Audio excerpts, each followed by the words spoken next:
Hello, everybody. I'm your host, Zenitsu, and you're listening to the Digi Talks podcast, the show that covers various topics from news to meta developments and everything in between for the fine folks who love the Digimon trading card game. Just as a quick reminder, I do try to stream this live over on twitch.tv/Zenitsu, but fear not, if you ever miss the live show, it's always going to be uploaded under the YouTube channel of Zenitsu, as well as being on various podcasting platforms like Spotify for your viewing and listening pleasure. So please feel free to do that social media doobly-doo thing. Leave that rating, like, follow, subscribe, review, whatever, depending on the platform that you're listening on. It really does help support the podcast, or at least we like to think it does. So today I am back with Jay Stewart, and we are going to be talking about something controversial that's been happening in the community recently, and that is a uptick in cheating. Not just any kind of cheating, like cheating at the highest possible stage you could think of. So, yeah, that's a little on the alarming side. Not exactly a topic I was thinking or hoping to bring up, but here we are, and we're going to be talking about it. So we've got a lot of other fun stuff to talk about. Obviously, the newest episode of Beat Break. Then we also have just a lot of news because both European and what was the other one? I think it was China. I think like Europe and China both had their finals. So everyone's getting gears turning and ready for Worlds. And with that comes just a massive cavalcade of spoilers. So some of it I think is definitely noteworthy of talking about. But yeah, so I guess before we get into those topics, we did have a couple of comments on last week's video. So feel free to leave a comment on this week's video, whether it's a comment or a question or whatnot, and we're totally open to reading them, or at least like some of them. So, there was one that I wanted. So one of the questions, was by Honest King, and he wanted to know what our favorite Digimons are. Ignoring card games or other media. So just flat out our favorite Digimon, period. And then he also asked, like, if Bandai were to get rid of both scrambles and trainings, what would the top deck be? And opinions on the 5th Digi-Destined. Who was the 5th Digi? Wasn't the 5th Digi-Destined Kari? Or I don't exactly understand the 5th Digi-Destined thing, because there was a lot of increased Digi-Destins. Maybe they're referring to like a 5th Digi-Destined to the Glowing Dawn potentially. Oh, like a 5th party member? Yeah, because there's always like every Digi-Destined like Digimon season, there's always been a surprise or mid-season add-on to the team and everything. I think that's what they are referring to.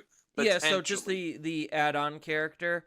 Because we had Kari in the original, then we had Ken in 02. We had technically Rio from Tamers. You also had like Koda and the other guy, and Jerry, but those were like more minor characters. Season 4 we had the purple hybrid guy. Yeah. I'm blanking on his name. I played his deck and his card so many times. So we had Koji's brother. Then season 5 we had Keenan. Yeah, and then I'm trying to think, Cross Wars. Yeah, Cross Wars. Who do we have in Cross Wars? Who was the? I think it's the guy that has the. Oh Jesus! I'm trying to think. I'm trying to think. He's like a blonde-haired kid. I really wish he has like this weird like It's not one of the poop Digimons. It looks like one of those guys though. Yeah, I don't particularly remember any like standout add-in characters to the main cast. At Yeah, least because in like I Cross don't know. Wars. Cause when it came to Atmon, we had the dude who's possessed by Leviathan. We had him. I'm blanking on his name too. God, there's so many seasons of Digimon. Um, and then after that was the Adventure remake. I don't think we really had one in the Adventure remake because they were all kind of just known in there. Um, did we get one for Ghost Games? I don't even think we got one for Ghost Games. No, we didn't. I It think was Ghost Games actually was the one exception. Ghost Games and Cross Wars were two of the bigger ones. Because you could kind of say, like, maybe Nene falls into that category for Cross Wars. Um, but, like, they Yeah, technically are their own thing. They just sometimes team up. I think Nene would kind of fall into that category thinking about it now. She's the only one yeah. who does. Like it's either Nene or it's the other kid that was with her. Because I know in Cross Wars second season when you get the uh, what is it, the Gummon and everything, Yeah, their you're partner. you're talking You, about you. Yeah. yeah, that's his name. Yeah, the Amano family. There we go. Um yeah, cuz like you like in The Boy Who Leapt Through Time, there really wasn't any additional add-ons. It really felt like they stopped doing add-ons after Cross Wars. Like around like Cross Wars really seemed like it was the slowdown of add-ons or like how they handle it. And that's why I as much as people hate on Atmon, trust me, the anime is really good. It feels very return to form. Like, and that's what I really enjoyed about it was because like we just had a whole bunch of like not really digi slop, but Cross Wars was not super great. I'll say that. I wasn't a huge fan of Cross Wars and it nearly tanked the franchise. Granted, yes, you could also make the same argument that Atmon helped Cross Wars nearly tank the franchise. Um, because people did not like Atmon. But like in terms of an anime, like from a viewing experience and a storytelling experience, it was the best return to form I could have hoped for. Um, but yeah, Ghost Games we didn't get anyone, and who knows if we're gonna get anyone in Beat Break. So I think that was an interesting one. Um, I think the other two are a little bit harder to do. Like we've already talked about our favorite Digimon ad nauseum. Like I am a Beastkin enjoyer, so give me my Leomons and Wergurumons all day, every day. I'll eat them up. Just Yeah, because yeah. whenever they do them, they look so cool. And the funny enough, the latest episode of Beat Break really is getting me to like what's his name? Uh, I gotta Google it. Oh, Krugermon's partner. Cougarmon, yeah. Like or Cougarmon's evolution, Murasama Murasamemon. That's it. I have been really enjoying when he appears on screen. He oozes awesome. Like that's all I got. That's why I like the Beastkin type Digimon is because whenever they do them correctly, like they just ooze awesome. Yeah, for me, like originally my favorite Digimon was kind of the Vmon into the Imperial Dramon line and everything, but once the Digimon X Antibody movie came out, I instantly fell in love with Doraemon. I mean, I love how he's a little dragon, a cute little purple dragon and everything, and going into this royal night, like I have some Digimon, like I only have like two Digimon model kits, and one of those is Alphamon. Obviously, my logo image that I like to use is Doraemon wearing like a Alphamon hoodie. I don't know who the original artist of this is, so credit to them. Uh, but it's just like I love like my love for Alphamon just stands far beyond like just anything else. Like I even have like uh where the heck is it? Like I have a little Digi egg of Dorumon's egg too. Funny enough, Yeah, I can't remember I where I mean, put it. Alphamon's a pretty sick Royal Knight, being the 13th Royal Knight. His movie was really cool, so, like, I totally don't blame anyone for being an Alpha enjoyer. He just, out of Oh, a lot especially of the after Royal Knights, yeah, out of all the Royal Knights, he definitely has some of the most personality. So, um, yeah, and then that last question is a little bit harder because that would take like a bigger deep dive because that would require a lot, like in order for Bandai to implement taking away the Pandora's box and trying to shut it, they have to really do a lot of rebalancing for the entire game that they're just not going to want to do. So as like you would have to basically remove every single card in the entire game, like those two options, um, especially the ones that are more parasitic in card design, um, in yeah, order because to there's actually try to fix the game in terms of like the damage those types of cards have done. yeah, because you have cards like in Jesmon that literally has their own version of the training cards, for example. Right. You have them in Jesmon, you have it in DM, you have it in Cyber Sleuth. Like they're just sprinkled everywhere, and like that's part of the problem. Is the more widespread the problem it becomes, the more accepting we have to be towards it, even though it's very clearly unhealthy card design. Um, it's just the unfortunate reality of the situation, which is why they're not going to close the Pandora's box, and the game is just going to sit in a more combo-centric gameplay style, is probably the best way I could describe it. Because, like, as much as I love Digimon, the memory system has been less and less relevant because we're banking so many actions, and so many actions come out for free that like it's just combo city. Like we're just Yu-Gi-Oh light.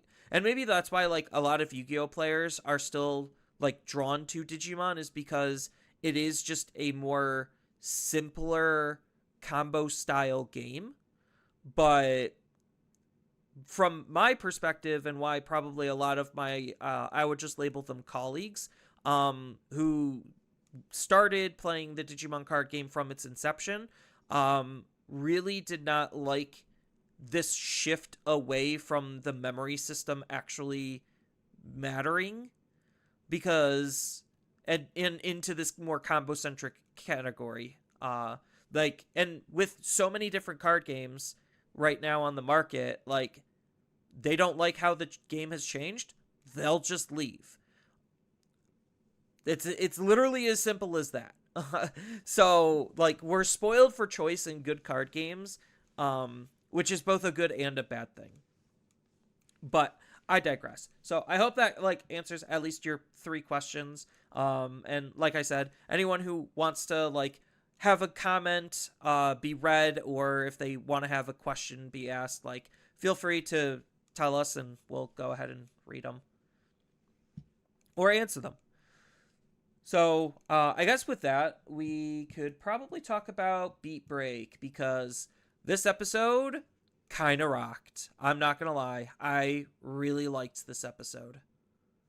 Yeah, I'm not gonna lie, I misjudged who they actually were gonna have show up and everything. Because originally I thought it was gonna be the Digimon that took his brother's beats and everything, but that was not the case. So No, so to kind of give a like light synopsis, the spoiler-esque free version, basically you had Tomoro get into another fight with Geckomon, and then that kind of blew up into Tomoro's face, and Geckomon decided to be even more of a brat and kind of cause trouble for everyone, leading into basically what was going to be a simple job to be something a little bit larger, and insanity ensues. So that's the spoiler free version. So skip to so I don't think I have this time stamped, but just skip 5 ahead minutes. to skip ahead to when we're done talking about spoilers if you want to keep it spoiler free. You are forewarned, but the episode started off with like Tomoro wanting to get a gift for his brother because it was his brother's birthday. So I thought that was kind of an interesting lead on because we really haven't seen much of like what happens to people who are in these cold sleep states. So we get to see a little bit more of the psychological aspect when it comes to the impacts that it could have on somebody through the lens of our protagonist. So I really enjoyed that because all Gekomon wanted to do was just help Tomoro. And I think like this is the difference between being able to evolve and not being able to evolve because they barely still know each other. And Tomoro still really does not enjoy Gekomon. Even though Gekomon is like absolutely a doll and he is slowly growing on me in terms of being like absolutely cute and adorable. Like he's not straight out of the gates Gamamon vibing, but he's such a good character.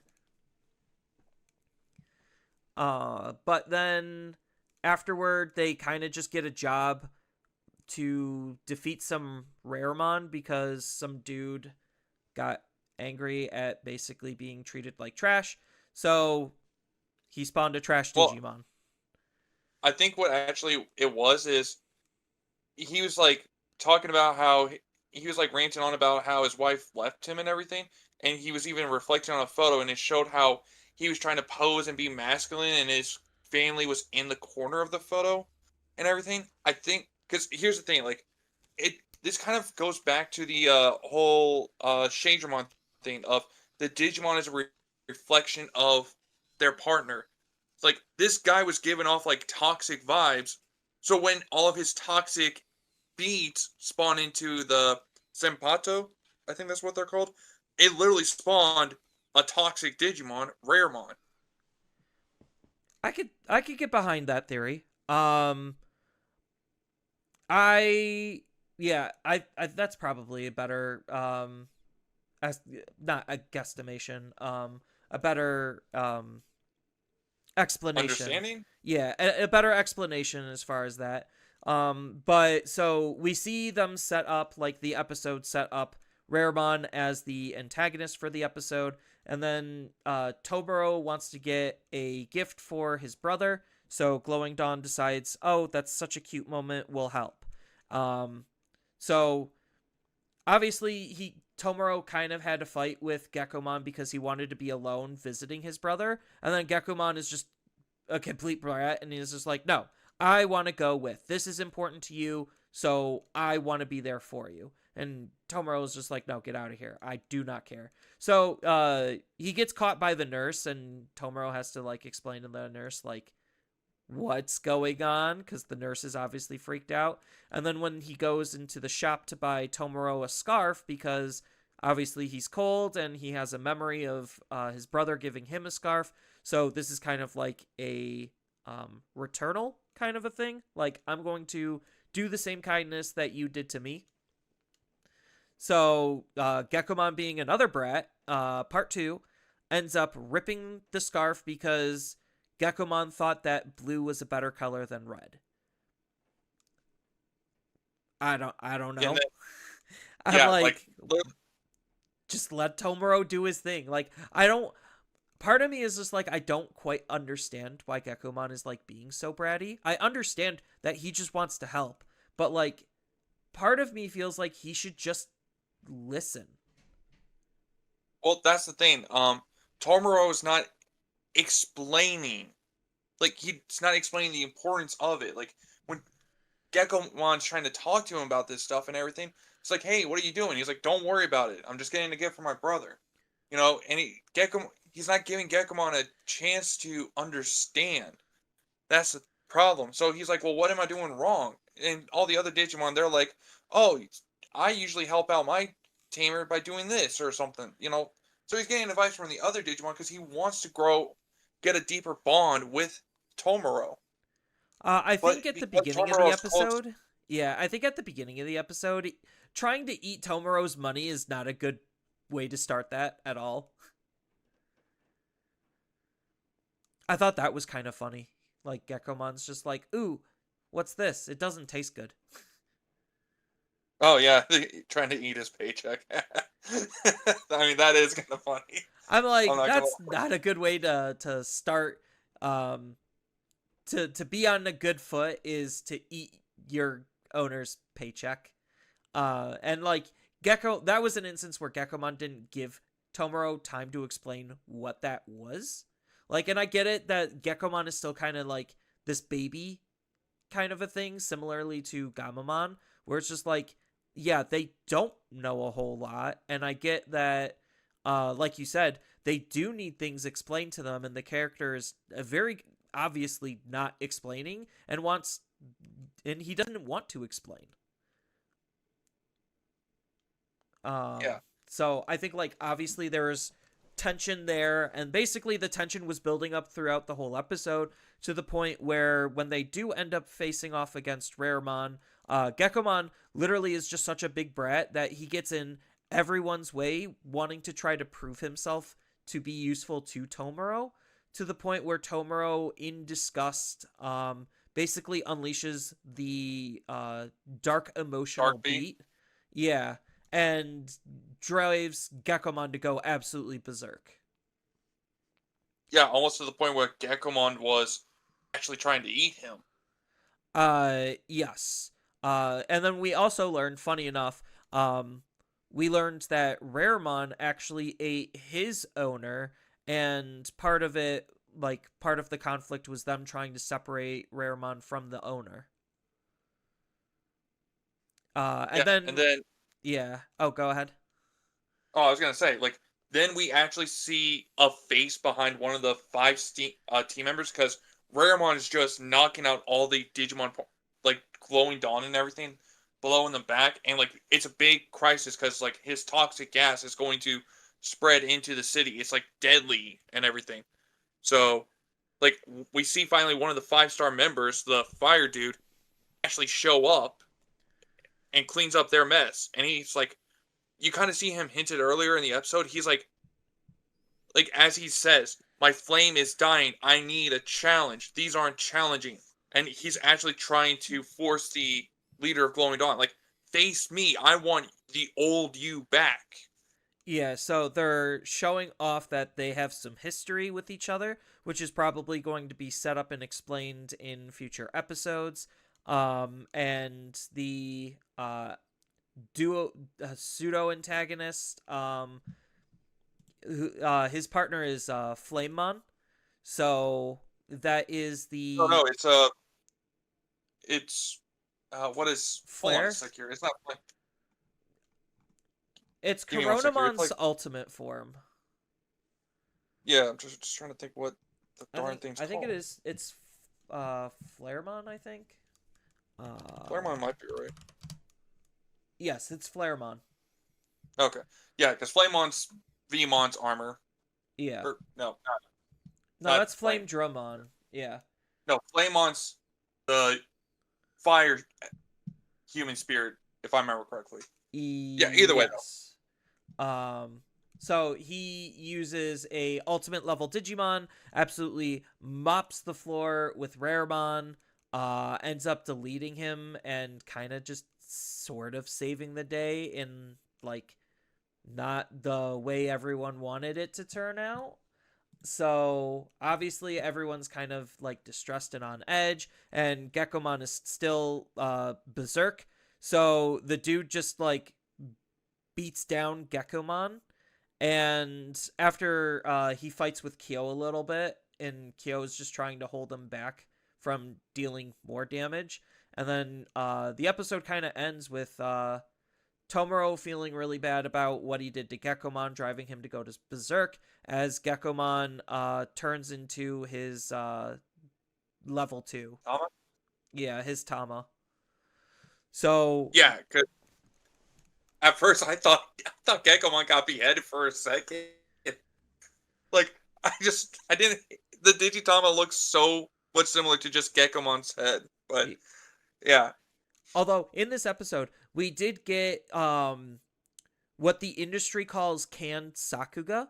So this is basically the pre-canned, like, beautiful, gorgeous animation that Digimon always does of the Digivolution sequences. So we got 3 of them in this episode with Cougarmon digivolving, Chirrupmon digivolving, and Prestemon digivolving into their respective next stages.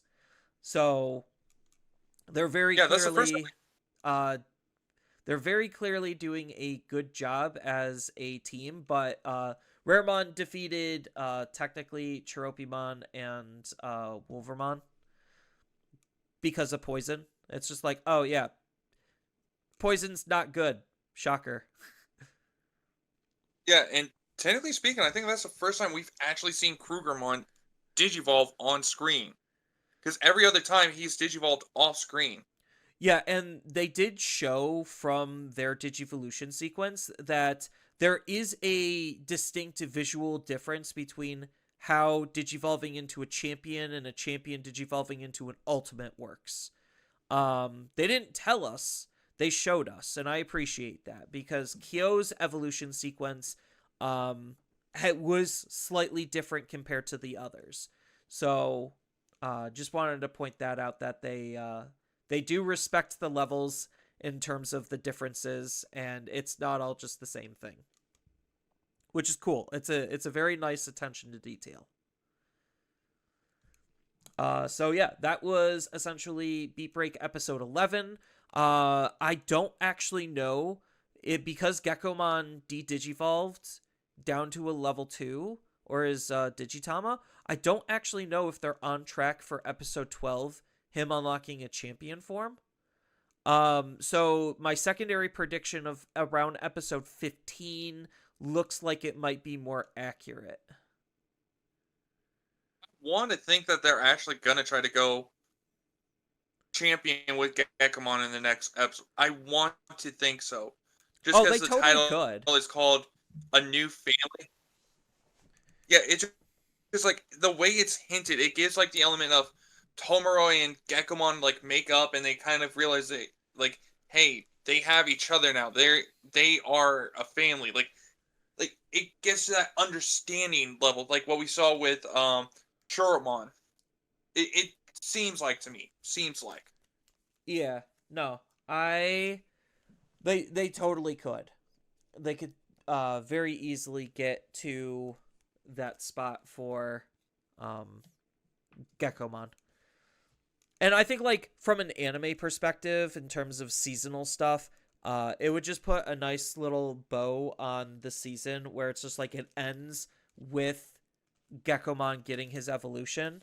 Again, no actual confirmation that that's going to happen as of right now, but it's entirely possible.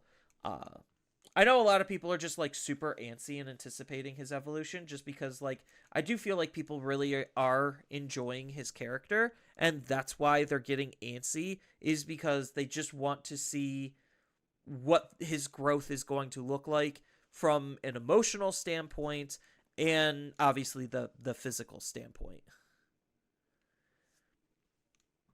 So that is Beat Break in a nutshell. I know that was a bit of a longer segment, but this last episode was actually a pretty dense one in terms of everything that it had inside of it, and it was decent action and just an absolute blast to watch. Having so much fun. So yeah, now I guess we could go into, before we talk about the cheating, we did get like a metric butt ton of news. So we actually got cards from BT20, like more cards from BT24 spoiled. We got cards from EX11 spoiled. We got cards from AD01 spoiled. So there was just a lot going on. I'm hopping over to my Discord You want to servers. talk about 8001 first? Probably the best place to start. Because 8001 is it's going to be a very divisive set. Because they have to knock this set out of the park. Otherwise, we're going to be looking at an RB01 situation again, and that is exactly not what you want. So when it comes to 8001, we saw that cards are going to be getting a beautiful gold treatment to them. So we know visually what the difference is between that and a normal reprint. But the normal reprint also is going to have the block icon change, so that's something interesting. And why I don't think Bandai's currently like thinking about rotation is because stuff like this really would mess up rotation or fix it depending on your viewpoint and depending on how the rest of the set looks at. Um, but yeah, so like they said that they're going to go and target meta competitive cards, and so far they're kind of doing that. And I only say the word kind of very loosely because some of the cards that they shown from 8001 aren't necessarily seeing any play at all. So like an example is we got BT6 Sunomon, which is used in Dog Engine, which is very competitive. It also gives me like the unfortunate reality that maybe Bandai isn't actually going to hit that engine at all, which I think is a mistake because that engine is still one of the better things you could do in the card game. Um, we're still paying for the sins of EX5. But yeah, so Sunomon, which is an egg that's been long out of print, is getting a reprint, which is nice. But on the flip side, we get something like Zephagamon Ace, where this card is barely used and rarely seen. The Zephagamon deck is not currently in the competitive spectrum. He was almost never in the competitive spectrum, and the only actual place this card has ever seen play is like Adventures deck using green aces. That's literally the only time we've ever seen this card do literally anything. So the fact that this is one of the secret rares, when I think like the value of this card literally was like maybe it was hovering between $1 to $5 for a while. So it's just like this is not a high in demand card warranting a reprint. But it does show that they're willing to reprint cards all the way up to at least BT20, which was earlier this year, which when this set comes out would have been pretty much an entire year has lapsed. So I think like that's fine that they're willing to print all the way up to BT20 cards. Uh Yeah, then we got Crimson Mode Ace, another card that doesn't see a lot of competitive play. Is this even played in Royal Knights? I don't think it's played in Royal Knights. I think it's played in like the Guillemon slash Gallimon potentially, but don't quote me on that. I don't play that deck, so Most of the Gallant decks don't even do that because Gallantmon X Antibody just OTKs.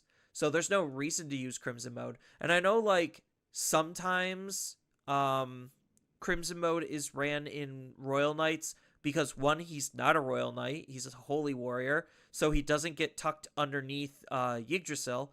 And two, he's just another cheap Digimon to play, or ace in case like you were not able to kill the opponent. So like it's a very niche tech card in Royal Knights if they're even considering it. I think like at this point, because they have Alpha or you can Ace, they just would rather use that type of a card. Or same thing with like Jessamon GX Ace. So I like this is another card where just it feels very weird, and they're literally doing it just to show off the anime alt art, which it's a good alt art. I'm not gonna lie, it looks very clean, but not exactly the highest playability of reprints. It's good. Don't get me wrong, it's good. But in terms of like high competitive play, it's literally nowhere to be seen. Then But they do make one important reprint, I think, potentially, just because this card I'm literally pulling up right now. It's literally being sold for practically $34, and they show off they are planning on reprinting X Antibody Protoform from EX5. So I say good on them for reprinting that one. I mean, it's such a unanimous staple in any deck that's using the X antibody attribute that like you have to. Like, unfortunately, I feel like this card does sit into the same type of zero cost memory gain that we've seen a lot of other cards get hit for.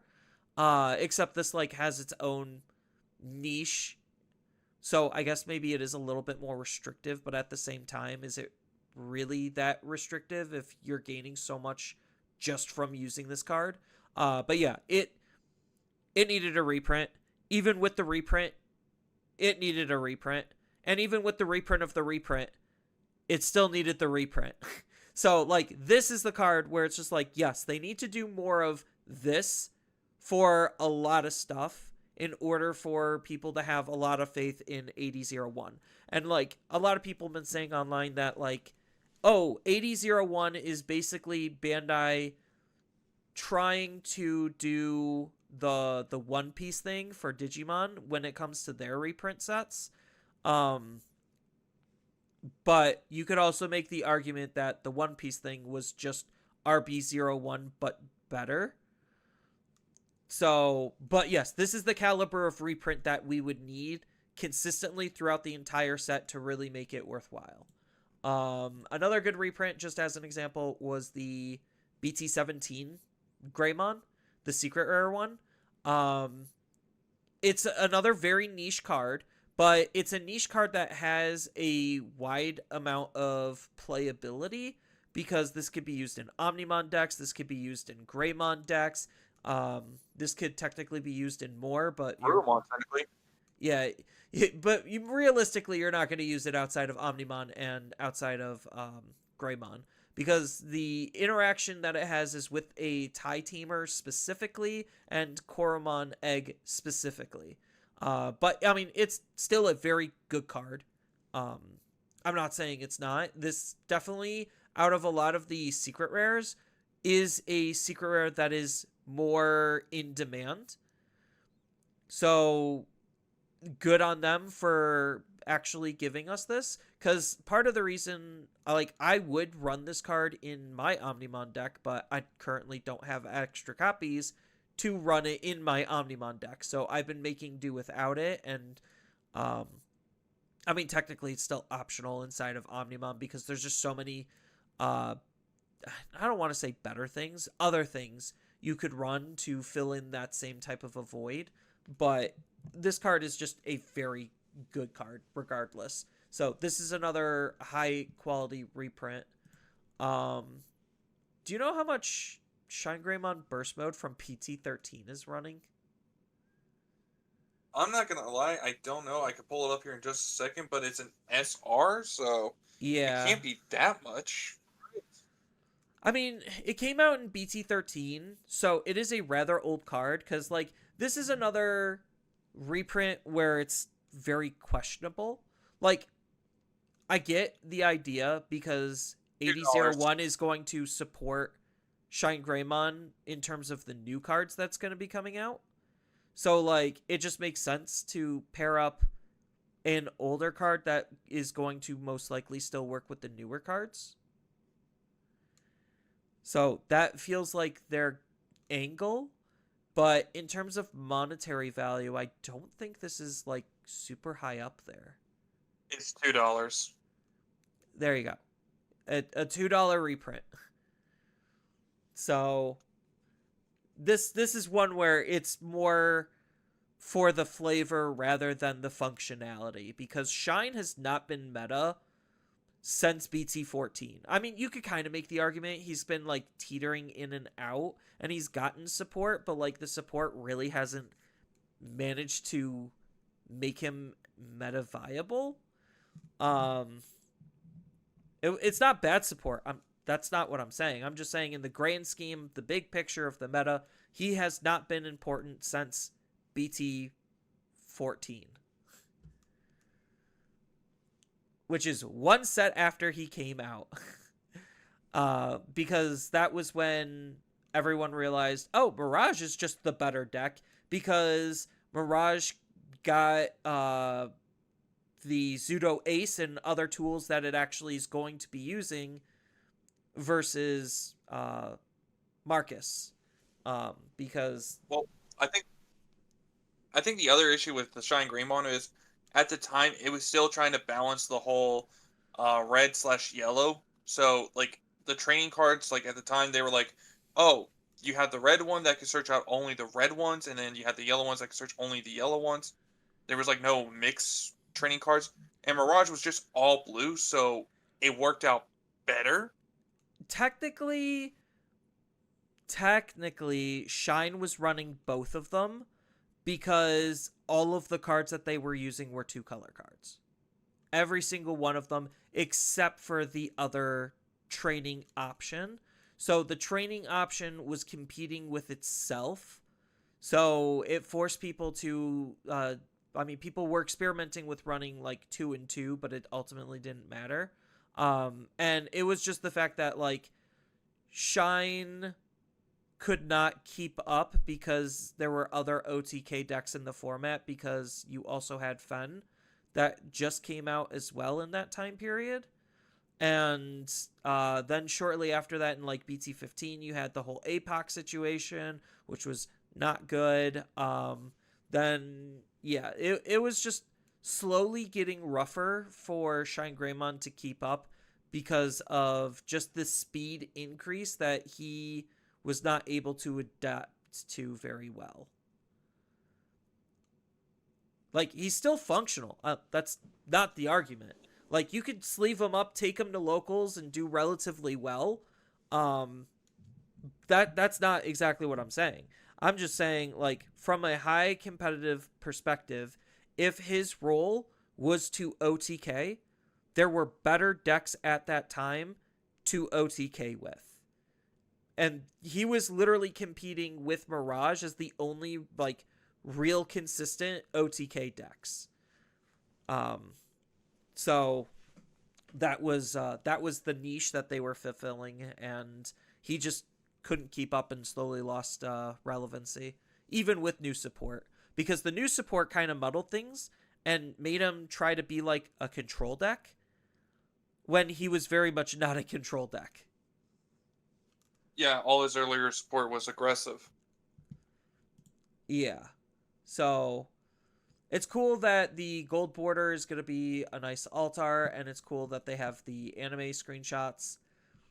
So I'm still cautious as far as this set. It's still giving, like, it's showing that they have both ends of the spectrum, where it's just like, yeah, we have some really awful reprints, but we also have some really kick-ass ones. And I'm just like, that doesn't tell me much of anything to put more faith into it. So I'm playing this set under cautious. Not cautiously optimistic, just cautious still. You need more info. I do need more info, because 200 different cards in this set makes it a very large set. We don't know what the, like, pack breakdown is going to be. Yeah, the pull rates, because just like in RB01, they can make the rares insanely hard to pull, especially the new rares. And if the new rares are anywhere near competitive, then it's going to be nigh impossible to get those. And that's the part that worries me the most, is how are they going to be tackling old cards versus new cards? Are there going to be any promo reprints in this, just like the other one? Because the RB01 had a promo slot in terms of how the per pack pull ratio goes. So, like, there's a lot of promos. Either got a super rare or promo, I think it was. Yeah. There's a lot of promos that are in very big desperate need for reprints, because Bandai's absolutely awful at reprinting promos. or just how they handle promos to begin with. So I need more information when it comes to RB01, but we do have a dash pack that's coming out with BT14, or not BT14, BT24. God. It's really funny to me considering the sets that this is covering in terms of like what stores are supposed to follow. Stores won't care. Stores won't follow this at all. Some stores will even try to scalp this, but anyway. The majority of the sets outside of like uh Special Booster 2.0, EX8 and Special Booster 2.5, all of the other sets like this entire year comparatively to last year, the value of the sets are awful. They are terrible. This year has not been super kind to the booster box prices of these sets in the secondary market. So to me, that tells me one of two things. Either one, it's not selling, or two, stores overbought and it's not selling.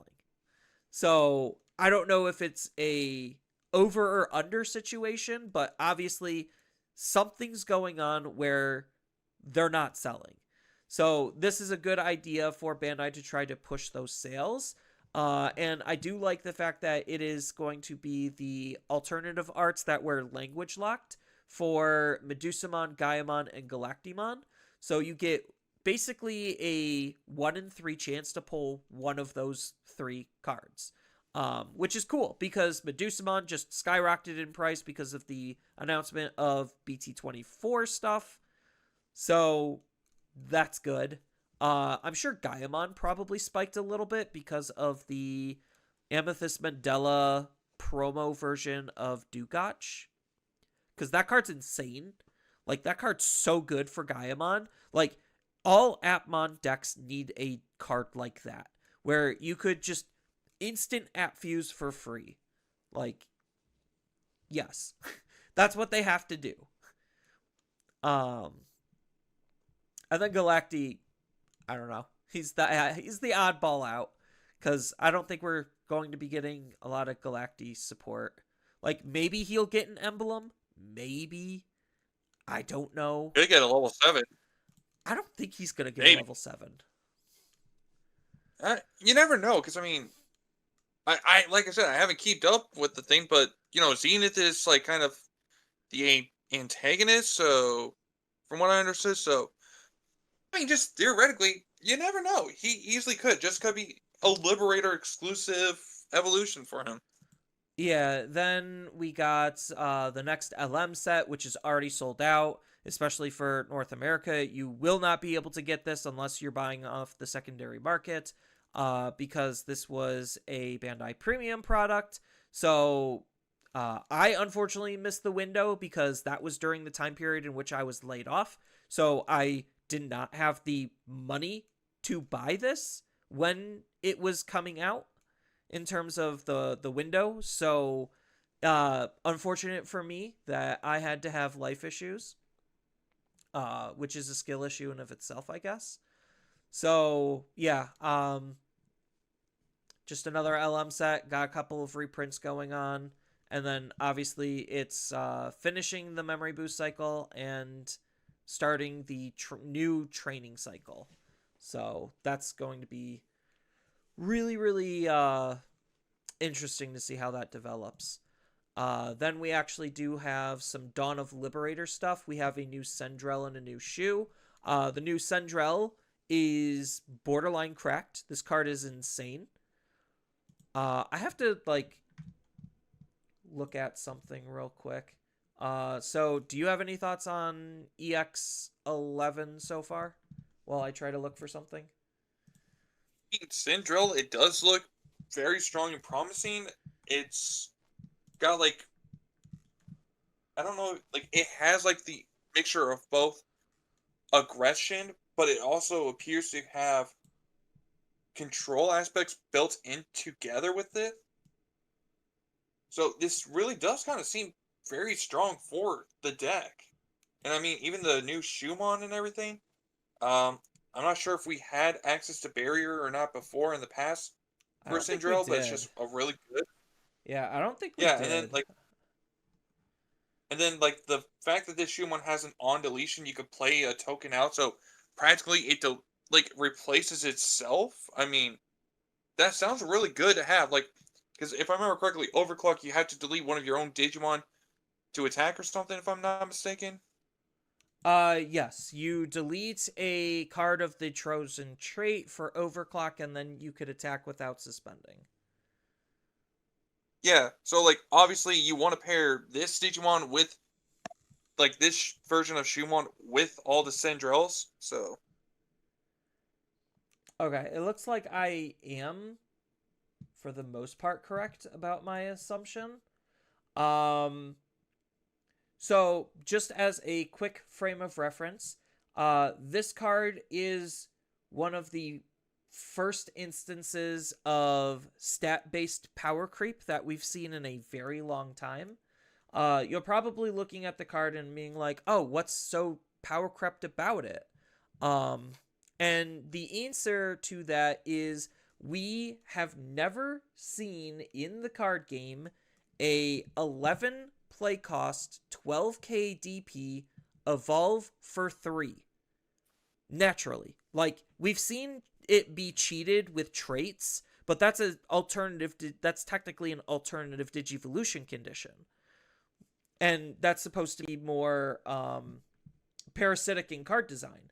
But like you look at every other 12k DP level 6 and none of them digivolve for 3. They all digivolve for 4. Technically the play cost is irrelevant, but because she has an on play, it kind of is relevant. But yeah, you could go through and you could look at every single level 6 Digimon that has 12k DP. They all naturally, with, and when I say naturally, the circle that tells us it evolves off of level 5s, they all naturally evolve for 4. This is the first time we see it evolve for 3 outside of special Digivolution condition. yeah, because I think what's else is really important is the fact that this does have an on play and it has overclock. Because correct me if I'm wrong, but No, you still overclock need you to. ignore. You still need. It's no replacement for rush. It still needs to be able to attack in order to make that overclock attack. Scratch what I just said. Then never mind. Sorry. You're fine. Uh, Because I think it's the other one. It's what Safagamon has that can ignore the thing, right? yeah. So that's Vortex. Vortex is basically if Raid and Rush had a baby. Yeah, Uh, that's what it is. I always mix the two up for some reason. yeah. So this card's kind of nutty.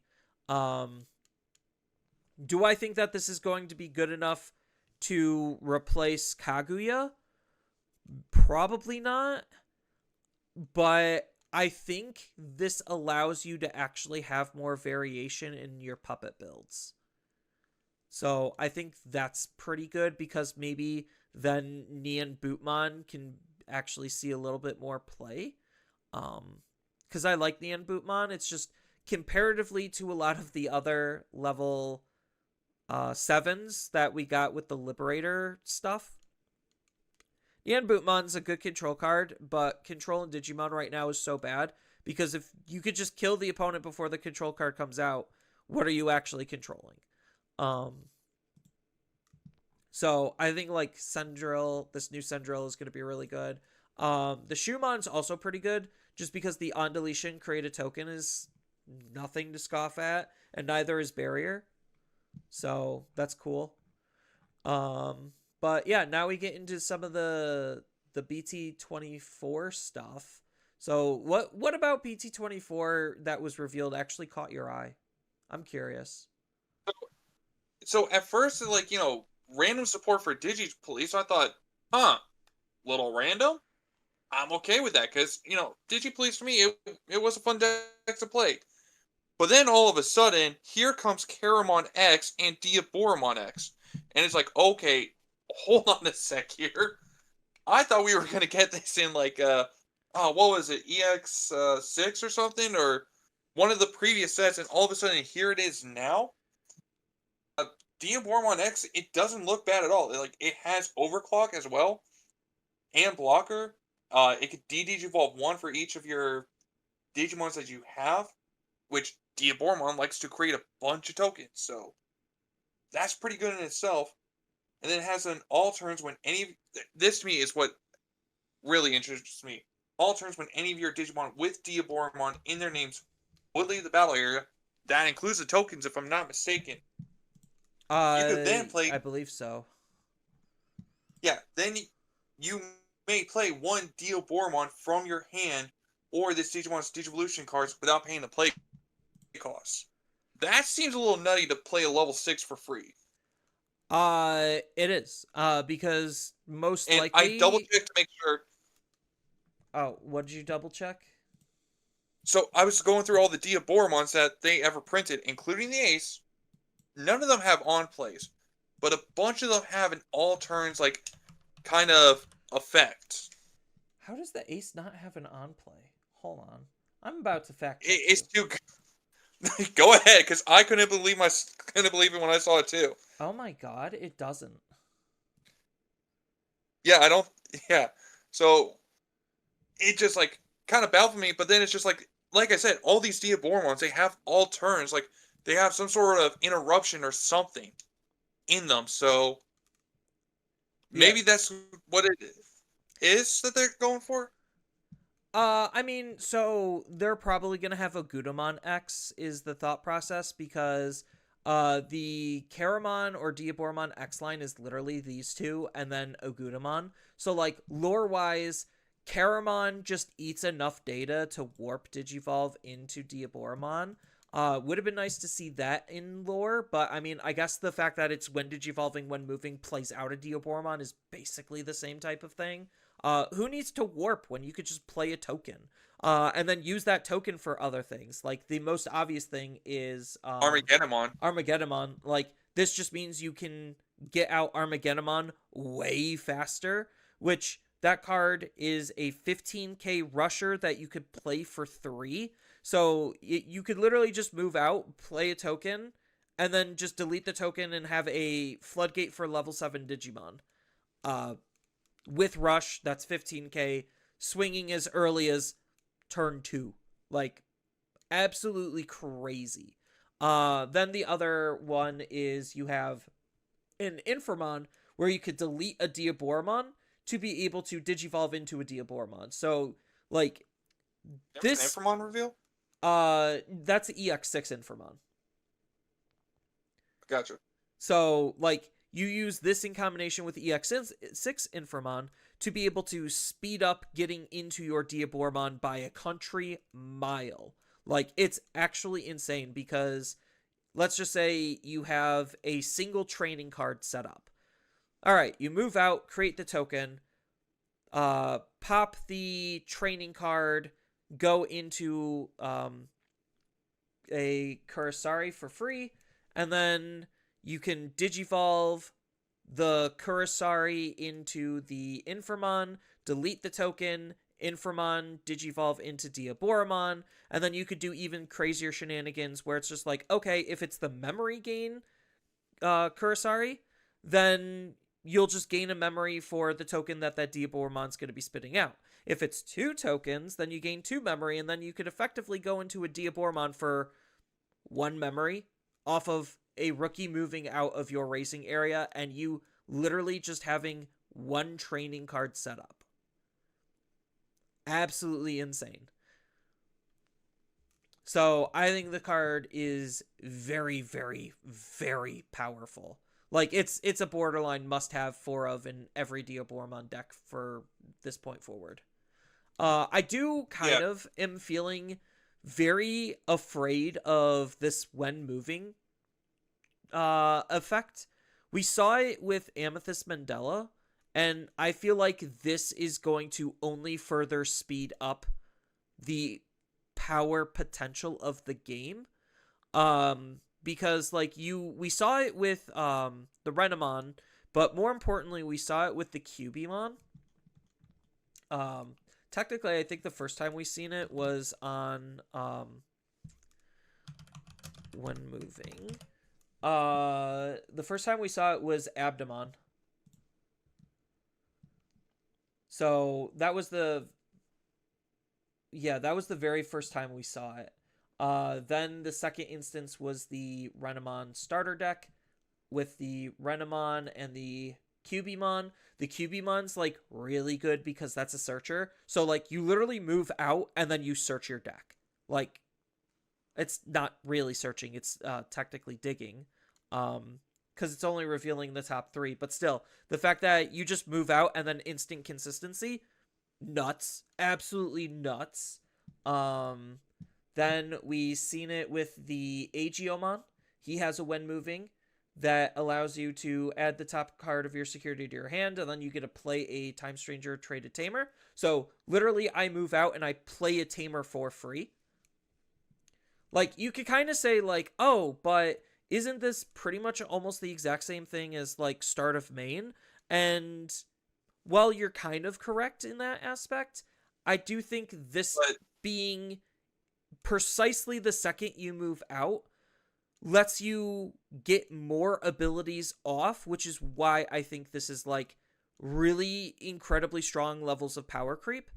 Because now, when you move out your Digimon, you could, let's just say in Aegio's case, play out a Tamer, and then that Tamer now gets its start of main effect. Because when moving is before start of main.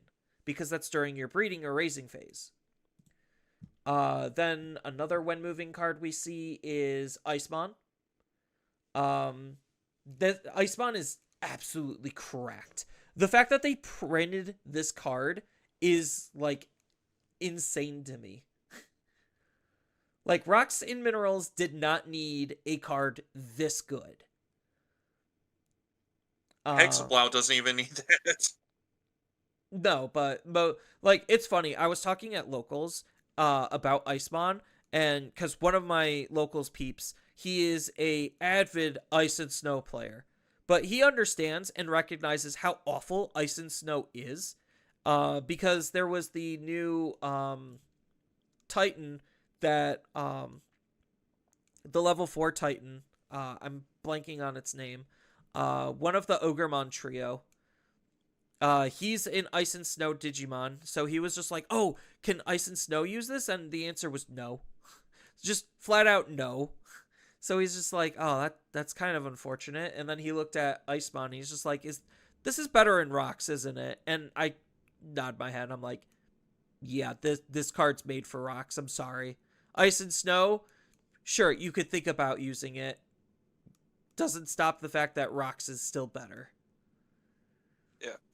And then one of the other reveals that we had earlier today, for BT24, I think we were right. Guilmon X Engine should have gotten hit, like, because we got new Guilmon and Growlmon. So the interesting thing I about these think they're cards, saying though, is they're supporting heavy metal.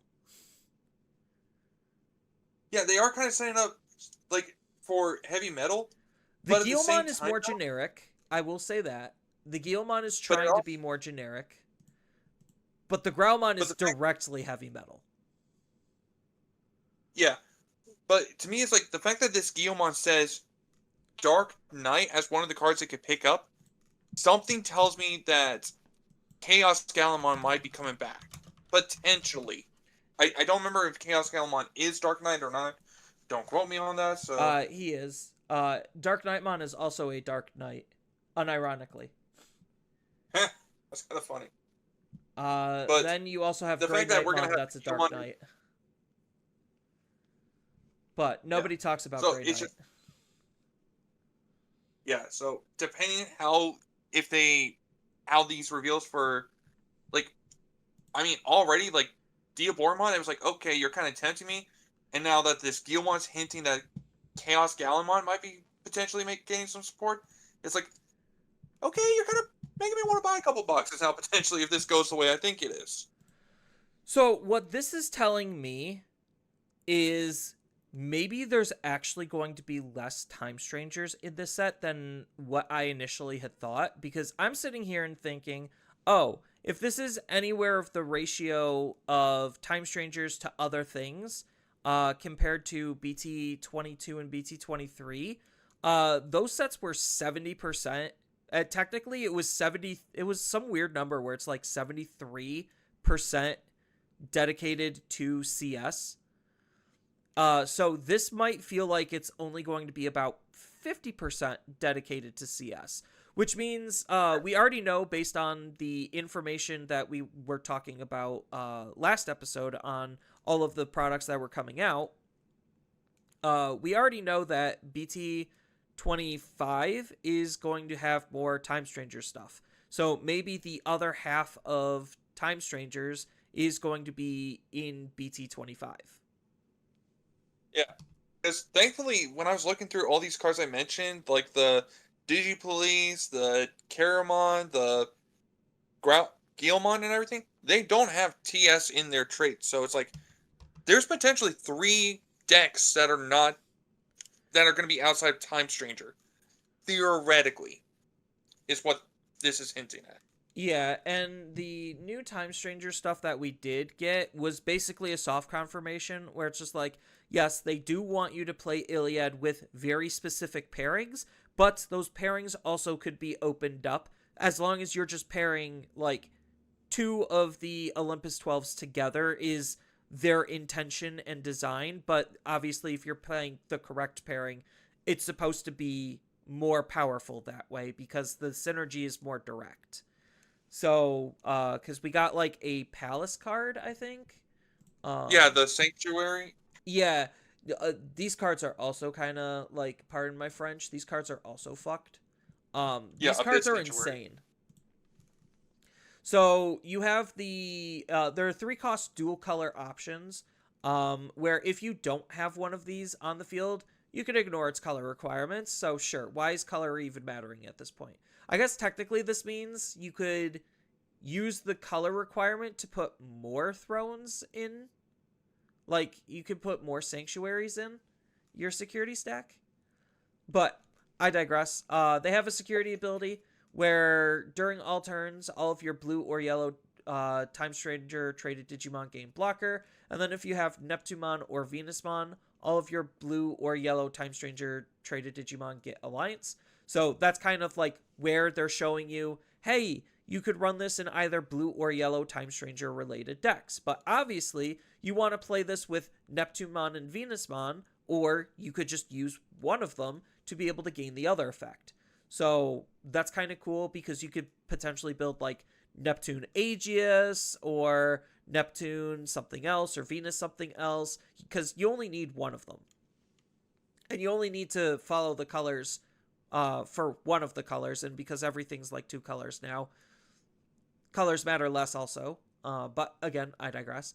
And their main ability is also incredibly strong, where you get to put the bottom card of your security into your hand, and then place this card at the bottom, and then you get to play a blue or yellow Time Stranger traded Digimon, with the play cost reduction being 3. So the idea seems like you're supposed to use these thrones to play out the big bodies, and then the big bodies are going to naturally try to make themselves cheaper. Because we see with Neptunemon, he has the ability to reduce his play cost by 5, and he costs 12. So that means he's supposed to cost 7. And then if you just reduce 3 on top of that, that means you're playing out a mega level Digimon for 4. That's incredibly strong. So like it feels like stack-based design is what Digimon is trying to shy away from and have alternative ways to be able to play out your Digimon. Because a lot of stack decks, if your stack is blown up, the game is pretty much over on the spot. It'll take at least 2 turns to be able to rebuild. So this is like the type of design that's trying to increase the power of trying to play things faster to keep you in the game. So, like, that's their intended design, but obviously, players are really good at breaking this intention and making it into something stronger than what they probably intended. And then the security ability is kind of just whatever. You just get to play a level 4 blue or yellow Time Stranger traded Digimon from your hand, or trash, for free. So it feels like all of the sanctuaries are going to be getting these, um, and they're going to coincide with their respective. God, I'm blanking. Um, Olympus 12. Respected counterparts. Yeah, their respective Olympus 12s. What are your thoughts on the sanctuaries? They definitely do seem pretty strong, and I kind of did a brief overview look and everything of like some of the other Time Stranger trait Digimon. Because like Venusmon, it's like if you have 3 or fewer security, you could then reduce his play cost by 5. Minervamon, it only required if you had another Digimon with Iliad trait on the field to be able to reduce. So it's like just depending on what combinations you can do with this could be really powerful. I mean, you're still theoretically playing these for 7 because it's the 3 cost option, and then on top of it, you're playing like the other Olympus 12 for 4, so still technically 7, but you just get more value by doing it that way versus just playing the Olympus 12 by itself. Yeah, um, but I mean, free extra value is still free extra value. It's just the big question then becomes, what is the memory management for the Time Strangers decks going to actually look like? To be like, okay, is 7 reasonably achievable, easy enough, or is it okay passing turn on these? So that's the going to be the ultimate question, is how things are actually going to play out. Because as we saw with Hoodymon, a lot of people undervalued Hoodymon upon spoiler season because we didn't put the pieces to the puzzle together, let alone quick enough to fully understand how absolutely correct Hoodie, not only as a card, but as a deck actually is. Because we didn't fully comprehend everything that we were going to be doing until they actually got into our hands. So I think that these have the potential to be incredibly strong, and maybe that's going to shift the design of the game going forward. I think the when moving is definitely going to be a huge point of power creep contention. Um, and it very much clearly seems like that's the direction they're going to be moving forward. So, get ready for the game to move even faster. Is all I'm prefacing this. Whether that's going to be for the good or the bad is to be determined. But this definitely feels like it is going to intentionally try to make the game faster, both from a proactive and reactive point of view. Which, like, the reactive point we definitely need, because most control decks outside of like Omnimon, or not Omnimon, Royal Knights and um 7 Great Demon Lords just do not functionally exist. They don't.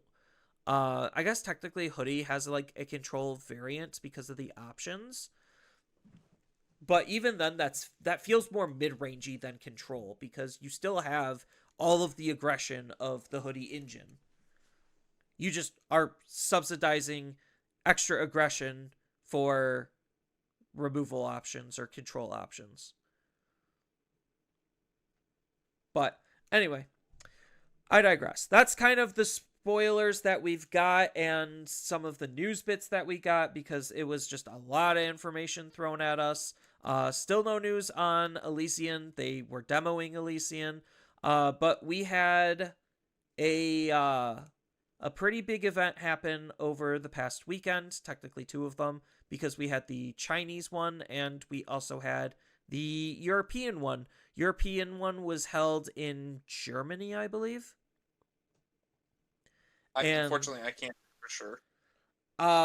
yeah, I'm not good with European languages. I just know it's not Spanish, and it's most likely not French, which leads me to believe it's German. My geography is awful, so do not trust me when it comes to geographic advice. Um I'm as bad at locations as Zoro is in One Piece. Like, do not trust me with directions ever. Um but we had a well streamed event. I will say that. I need to go back and watch the VODs for myself to see all of the games that were being played. I just know that the finals on day 2 was Virus Imperial versus Leviamon. So you have two big dumb OTK decks um, versus one another. One of them technically isn't really a big dumb OTK deck. It's more of a Floodgate style deck in the form of Imperial, because the goal is you just wombo combo and go up into Imperial and then tell the opponent they can't play the game. And then you just proceed to beat them in the face that way. So like Imperial is just a very, very strong deck still. And then you had Leviamon, which again, we're still paying for EX5 Sins because that deck has barely changed in the 2 years that people have been playing it. I'm not saying that's like a huge issue. It's cool that a deck is able to exist for 2 years, but that shows how fucked up EX5 was in terms of its overall power stance, is the fact that it's still relevant today because of just everything that deck was doing. So, yeah, mind-blowing finals. And what was extra mind-blowing was the fact that one of the players decided to cheat on camera. Yeah. Crazy, right? The finals. And you decide to cheat on camera. Yeah, because I know I saw this on Reddit of the clip and everything, and I've had to rewatch it and everything. Like, it's so crazy. It's like you don't see it at first, but then when someone tells you, "Hey, this guy cheated," and you're looking and you're trying to see how he did it, and it's like doing like the whole sleight of hand thing. Like, I don't know if it's really, you could call it sleight of hand or misdirection or something. I think it's Whatever the case more, it's is. probably a combination of them. Yeah, because like the guy literally picks up his trash and everything. Like looks through his hand, doesn't see what he wants, picks up his trash, and as he sets his trash down, he goes to pick up his hand. And when you slow it down just enough, you see that he's holding a card in the back of his hand that wasn't there before he picked up the trash. So it's just like, and he quickly grabbed his hand and everything that he had set down. So Yeah, it is absolutely crazy. unfortunate. Yeah, because, like, think of And what you must feel like playing against somebody who cheated you in the finals. And then I think, if I'm wrong, like, correct me if I'm wrong, I believe the Imperial player also won that. yeah, they did. And there's even, I'm not sure how true it is, but there's even another clip of someone recording during round ones, I believe. And they so happen to have that guy in the background that was allegedly cheating. Like, at first, you can maybe say that this guy, maybe it was an accident. Potentially. No, there was But no accident during about that. yeah, but it's literally crazy is that during round one, he does the exact same maneuver and does it that same time too. It's like, so like clearly it's not an accident if he's doing it on purpose. And it's really unfortunate because like if he was doing it round one and he did it all the way through, nobody caught him. It's just like it really sucks because like the amount of times like someone gets like, because once you get that far in, it's like, oh well, there's nothing we could do about it. It's like you should have won round one, but because another player decided they wanted to be unfair to you, you lost that opportunity. Yeah, And what's just even more crazy to me is like, it's just like, yes, Digimon is fun, and winning a trip to Japan is also great and everything, but I don't think this was one of those events where you could win a trip to Japan, no, it is. let It's their alone, finals. oh, So a trip yep, to never mind Japan then. I mean, 100% was on the line. yeah, so it's just like, I hope this guy doesn't go to Japan. Like, I know Bandai, or not Bandai, the Digimon official page, they have put an announcement that well, here on Twitter. Give me 1 second here. Let me actually No, pull it back up it's because technically Bandai. They said that they're looking into it. Like, yes, it is the yeah, Digimon team, but they are by extension Bandai. yeah. So it's like they put on Twitter and they said Attention Digimon tamers, we are aware of reports regarding alleged misconduct at the Digimon Card Game World Championship 25 through 26 European Finals, and we are currently verifying the facts and conducting internal discussions. Thank you for your patience for further updates regarding this. So, the fact that this guy won the, like, he's already got his prizing. Like, good luck trying to get that pricing back.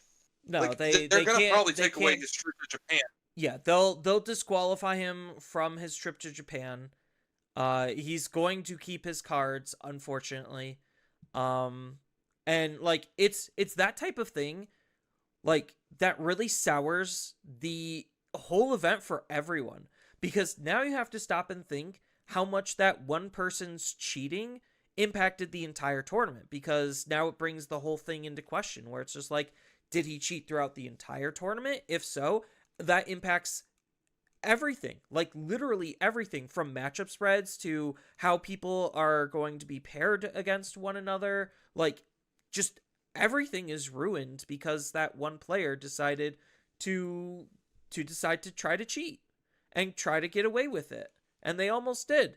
Because we saw earlier that a Latin American player in the Latin American finals decided to cheat as well.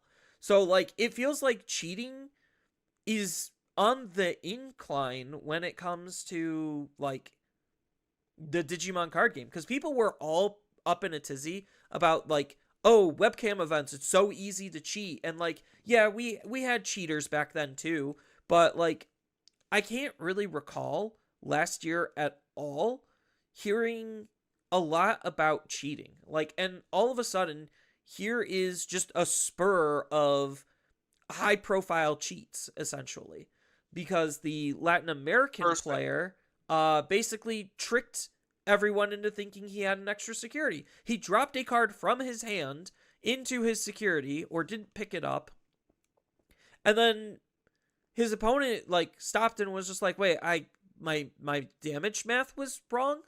And you could see the judges were just like, wait, he had an extra security? And they just let it go. Like, they literally rolled with it as if he was just magically able to recover one. And like, absolutely shameful and disgraceful. And Latin America, like, there were some people on Facebook that were trying to speak out about this, and it's just like, it's a shame that the European one got caught, but the Latin American one didn't. So hopefully, maybe in that review process, I think like, so as, unfortunately, as a person who was banned for a brief period of time, the way that bans work is, it is the TO that dictates and tells Bandai to ban people. So the TO probably had to have spoken out about this to Bandai. And the Latin American TO must not have, because that's kind of just how it works, unfortunately. Like, a judge is usually like their second witness type thing, where it's just like, hey, judge, can you verify this? If the judge says yes, then obviously good to go. If the judge can't, then obviously there needs to be further investigation if there's no video evidence. So, but yeah, bans come from TOs. They don't actually come from judges or anywhere else, because Bandai's not going to care otherwise unless a TO speaks out and says, hey, you need to do something about this player. And like, we've been, like I said, last year, it seemed like we were pretty okay when it comes to at least like the cheaters keeping a lower profile. Obviously people still were cheating, because I was looking at the like banned players list. And some of them are coming off of their bans in 2026, which means that they were most likely banned in 2025.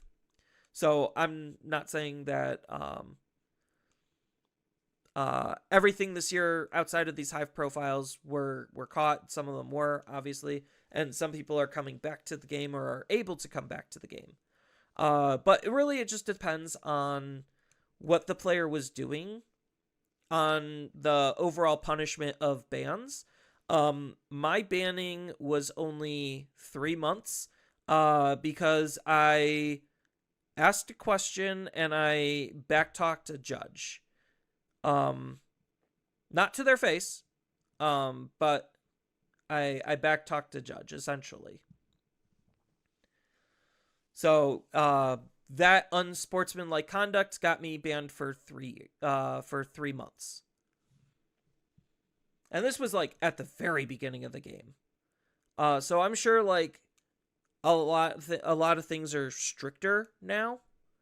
But obviously it depends on like good behavior, I guess, in a sense. Like if the player is amicable about their banning or whatever, also maybe that, I don't think it's going to lighten their sentence, but like um depending on like how friendly of a personality they had, I guess, might impact if it's going to be a permanent thing or not.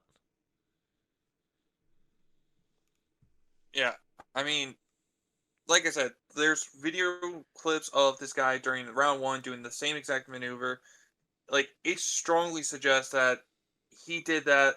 That player could theoretically have done that every single round. So at some point, it's to me, it's just like it's not like a ill attention or anything. Because like when I did play like a webcam, like I was playing a crosshair for this and everything, and there's this one moment like I even offered to call the judge for the guy and everything. But practically, like, I was backed up to a wall, but I drew into my out, and like I even said in the thing, like I said, "Oh my god, I just drew my perfect hand that I needed," and all of a sudden, as I'm placing the card, like grabbing one of my cards, my entire hand fell on the floor, and I'm like, "Oh geez," like I kind of went, "Oh crap."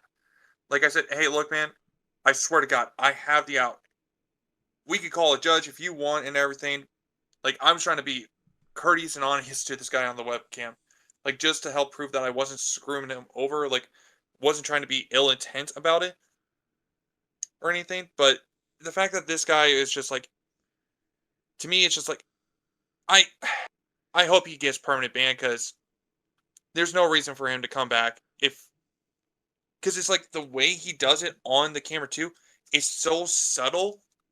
Like the fact that the player that was right across from him from the table didn't even see him do that. A judge didn't see him do that at all. And I don't think it was even at the time he did it during the live stream.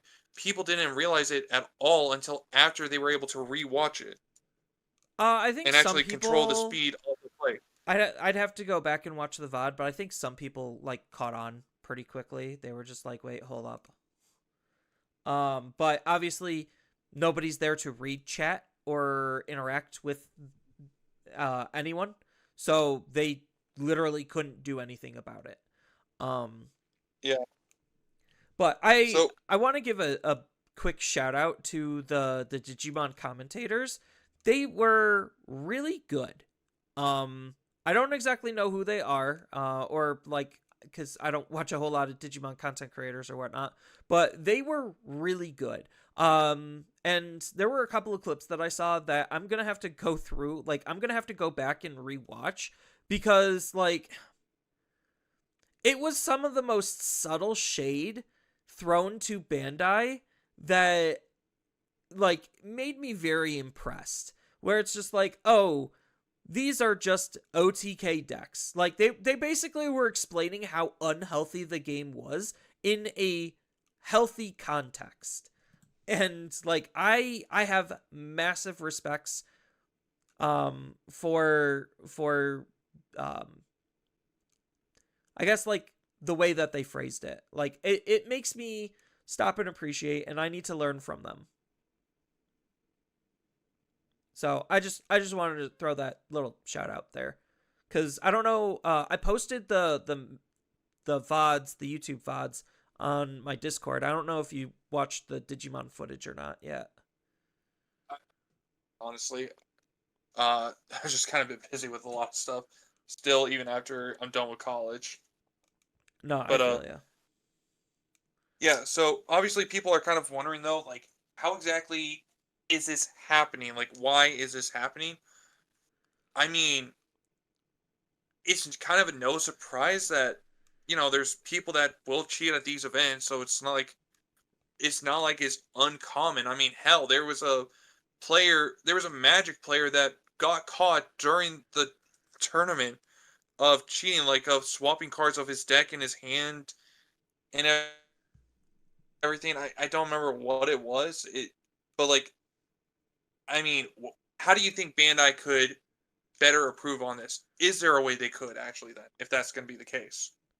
Yeah, I thought you were talking about like the most recent Magic like World Championship controversy where one of the players won because he was able to take C's backsies.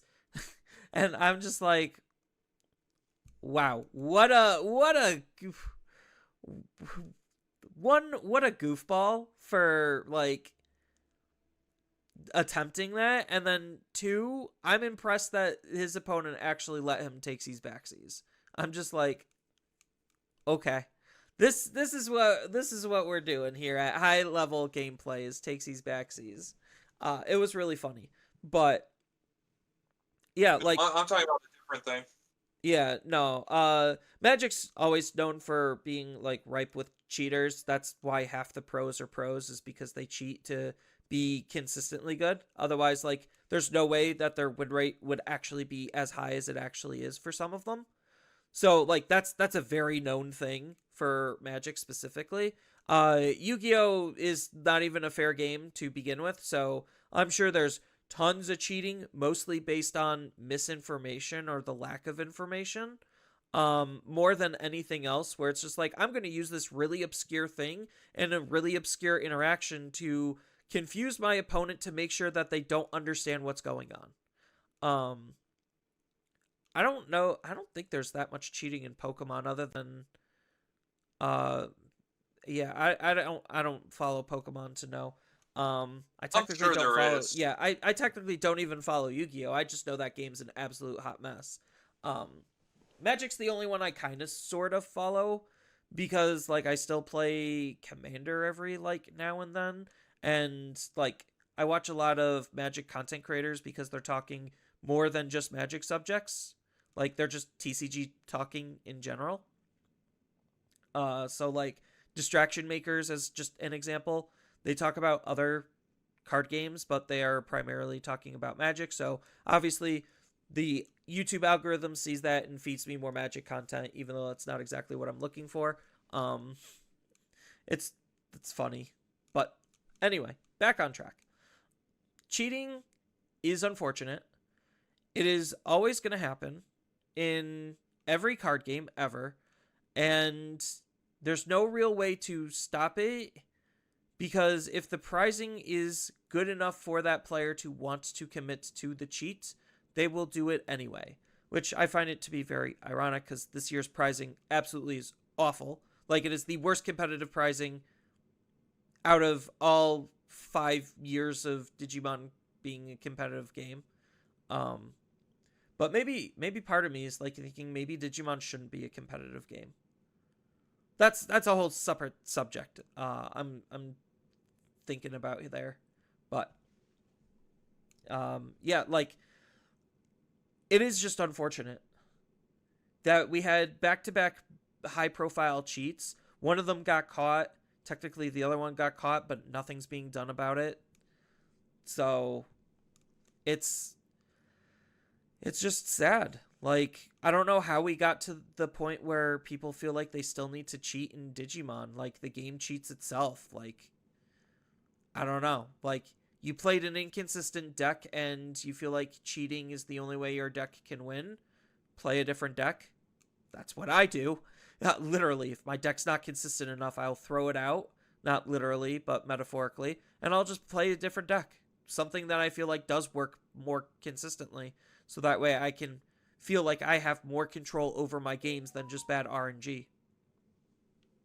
So, but that's me personally.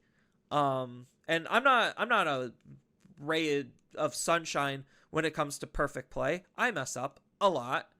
Um, but part of the difference is like, okay, I didn't mean to misplay or misrepresent the field in this way.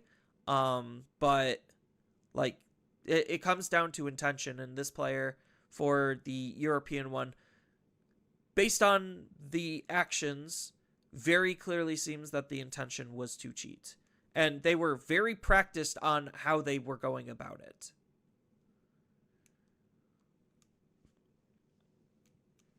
But it is just Yeah. unfortunate because I thought we were better than this, and I thought we moved past this like a long ass time ago. Because you don't hear about a whole lot of people cheating in Digimon. Yeah, it's like once every 6 months maybe, but the fact that there was like two or three, like I've heard there's like even more instances before, but I don't know what they are. So I'm only gonna say two for now. Yeah, Within I'm only within going to say two high profile ones. It's just unfortunate. Like, yeah. I guess, like, the thing moving forward, because, like, there is no realistic way to stop it. There's no, outside of just banning players, there's no de-incentive to do it, especially if players are able to walk away with the physical prizes that are, like, monetarily worth something. Like, there's no real de-incentivization for them to do it other than they can't do it again. And then they just play a different game and move on. Like, that's literally what most players will do. They will game hop. And like then cheaters are going to be reported in other games, and the problem never really goes away. So it's just unfortunate. This is one of the few things where outside of just being more vigilant, like there's no real good solution to this. So something I have heard is that at this Card Fest event is there wasn't like a crazy amount of judges for this high profile tournament. Like there was like a short staffing if I understood it correctly. So I don't know if like maybe there's like this is kind of like feeding into a few different things, but I don't know if like the short staffing situation is because of how many different TCGs has, and we know Bandai only allows certain organizations like to host their events, like all the like Play TCG for example for us, like if Play TCG is trying to run every single Bandai card game of for like an event and everything, they're not going to have a lot of staff to do each card game, so to say, like they should, compared to like when it was like Digimon in like the first 2 or 3 years compared to now, if that makes sense. So I don't know if maybe Bandai is kind of bringing this on themselves with all the various different TCGs they have, is causing like, do they need to maybe open up to have more different card game organizations to be hosting more events or something that, I or like spreading out your card game to different ones potentially. I don't know. I think part of the problem is their judge program. Like something about their judge program is just fundamentally flawed to where if they're having a hard time staffing the proper amount of judges needed, then that should tell you some, like that should be some red flags right there. And that, like, as a company, that's something that they should look into fixing, is just like, how are we able to get more judges to be able to keep players feeling comfortable and confident that we are able to provide them with the best experience when it comes to the events. So obviously, like, and even this goes to show that the judges that we do have, not to knock on them, we have some absolutely fantastic judges, but like it really goes to show that like we need, or they need to be more vigilant. I mean, technically we the players also need to be more vigilant as they're happening and pay attention to the opponent, because like I get it, they're going to be comboing off for 15 minutes, and or you're going to be comboing off for 15 minutes, and like they could set something up that you're not paying attention to because you're focused on your triggers working the way they should. So like I get it, stuff's going to happen. And like as a person who tried to do the judge test and knows a ex judge who tried to retake the judge test, I know for a fact the process to becoming a judge is way harder than it reasonably should be. And like Yeah, that, so I, oh, the other side of it is they can have judges and then they just don't know the game because they're from a different Bandai game, but they need a judge, like a Bandai sanctioned judge, to be able to do this type of a thing. I've seen that before where it's just like, I know nothing about Digimon. I'm a Dragon Ball player, but I can at least watch for fair play. Like, I don't know. But yeah, something with the judge 'cause- program probably needs to be fixed. well, yeah, because like I can speak like I've tried to take the judge program like 2 times, and both times I've taken it is like they give you scenarios that is just like impossible to actually trigger, but you're still supposed to somehow find an answer of how to solve it. It's just like, well, this shouldn't be happening because you can't be playing a red option card when there is only a purple Digimon. Like, but I have to solve how to rule this of how the effects would trigger, I guess. I mean, they have, like, when I took it, they were very purposely trying to trick and mislead you. Like, very intentionally hardcore trying to do that. Um, where it's just like they're using very confusing wording on a lot of their stuff. And it's just like, what is this question even asking from me? Like, if, like, it didn't sound like it was a very well translated test because it very much seemed like it was translated. Um, Yeah, and you can't even ask the guy running yeah, it. You the can't Judge ask him for help Proctor. to reword it or anything. Right. And the most that you could do is like file for like dyslexia to be able to have a time extension because of your reading comprehension, not exactly like having a small disability that's impacting your reading comprehension. It's just like you could still know exactly what you're talking about if you were able to talk about it, but you can't. So like again, digressing from the problem, Bandai needs to do a little bit of a better job with their judges. And this isn't necessarily exclusively a Digimon problem. Just want to put that out there.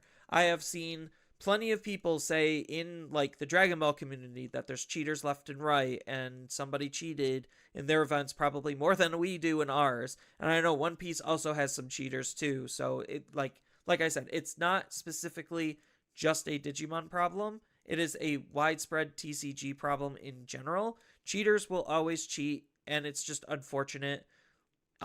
But it's also like partially again the company's responsibility to be able to try to put enough judges not on every single table, but to have enough judges that are keeping a watchful eye out and players learning to be more vigilant when it comes to some of the people that are cheating. So that's like the only real constructive thing that I can think of is like if they had more judges, maybe they could quell some of the cheating because there would be more watchful eyes. But like if the judges don't know what they're looking at or what they're looking for, then like is it really doing anything good? I don't know. It's just such a tricky situation that we haven't had to deal with in a very long time. And I don't know, like, this could sour a lot of people's future perspectives going into next season where it's just like, I don't want to play in a regional because I'm just going to be cheated. Like, that's a very real thought that people could have. And we're already seeing a decline in overall attendance for events in Digimon to begin with. So that adding that to Especially the online. fire, yeah, adding that to the fire is not helping. But yeah, I don't have any perfect answers for it. It's just unfortunate that it's happening again. Online or Yeah. not, doesn't matter. Cheaters will always cheat. I mean, So, if Bandai is able to create, like, figure out some type of solution, it would be really great. But it is, as you say, it is one of those difficult things because there's no perfect way of getting rid of cheaters. to be So, fair, like I think like maybe their review process on how cheaters get caught and reported, maybe that needs to change. Like something feels like Bandai could be doing more when they're not, and I know they're not because Bandai's a minimalistic company and they want to spend as little money and effort for their things as humanly possible because they are a corporate entity and not an actual friend or person. Yeah. Because, like, I think there's also, like, a thing, too. Like, I know people, I'm sure people probably were trying to report the cheating as it happened during the tournament. But one of the problems is about the whole chat thing is I don't think the judges are able to use the chat to help determine rulings or anything like that, No, they can't. if I'm understanding. No, they can't. Yeah. So it's like maybe Bandai should actually consider, like, hey, if we have people that are able to help determine this kind of stuff or catch that stuff, maybe we should have somebody constantly watching the chat of the live stream, and then if there's multiple people reporting, hey, he just grabbed the card from trash, or hey, they just grabbed extra cards when they're not supposed to, they could go, hey, judge, we need to do a deck check or something like that. I Or don't know. count. Maybe. There's a lot Maybe. of micro things that they could be doing to try to improve it, but at the end of the day, the unfortunate reality is this is Bandai and they're not going to. That's the very unfortunate thing cuz like look at how Bandai treats a lot of their other stuff. They just don't care. They literally just don't care. If it's not hurting their bottom dollar, they just don't care. And it does hurt the players, and I know the people on the individual teams, they do care as well. It's just harder to reach them, and because of just how everything is set up and the different philosophies between like an American company versus a Japanese company, because I know for a fact Japanese companies are more quiet, reserved, held back. They don't want to interact as with people at all. Like if they could avoid interactions, they will. Especially if it's not for marketing. Right. So I know that's kind of a little bit of a downer to leave things off on, but the only thing is maybe if Bandai's aware that the issue is bigger than what they think, then maybe that will spark some interest for them to actually like care and do something about it. That's like the only thing we could hope for is if we the community are able to speak loud enough about some of these issues that are negatively impacting the game, maybe Bandai will actually hear us to be able to change the game for the better. If only they could do that with card design, but that's an entirely separate issue. They already let go of their last person for doing such a bad job. Either that or he's in like some broom closet or on a different team, because Japanese culture likes to demote people. They don't like to fire people. But yeah. Any final thoughts or anything more positive to leave the podcast on? I know this was a longer episode. The only thing I could think of, I mean, positive note wise, I mean, we still have great potential coming up with episode 12 of Digimon Beat Break, and so far BT24 looks like it's actually going to be doing like design wise a lot better than what the last two sets have been. So I'm kind of now actually kind of keeping a closer eye on the set now on the reveals. I think just the fact that it's Time Strangers and Time Strangers already passed 1 million global sales, like faster than any other Digimon game before it, definitely means that there's going to just be more overall interest in Time Strangers as a set, because people really did like, as good as Hacker's Memory and the original Cyber Sleuth were, Hacker's Memory very much seemed like it had the lowest amount of overall interest, even though it had some of the most power creep cards we've seen in a long time. Um, yeah, it's just crazy.